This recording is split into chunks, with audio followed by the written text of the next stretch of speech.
কবে বিয়ে করছে উজি ওরফে আরাত্রিকা মাইতি? বিস্তারিত জানতে ভিডিওটি দেখুন। ছোট পর্দার তরুণ অভিনেত্রী শুভ জন্মদিন। আজ 21তম জন্মদিন পালন করছে অভিনেত্রী আরাত্রিকা মাইতি। বর্তমানে জি বাংলার জোয়ারভাটায় উজি চরিত্রে নিয়মিত দেখা যাচ্ছে।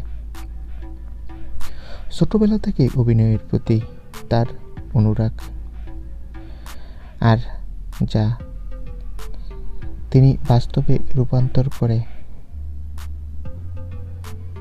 সান বাংলার অগ্নিশিখা ধারাবাহিকের মাধ্যমে শুরু, এরপর খেলনাবাড়ি মিতুল চরিত্রে জনপ্রিয় হয়ে ওঠে। পরবর্তীতে মিঠিজোড়া রায় চরিত্রে তার ধারাবাহিকের অভিনয় এবং কৃতিত্ব তাকে বাংলা টেলিভিশনের প্রথম সারির নায়িকা বানিয়েছে।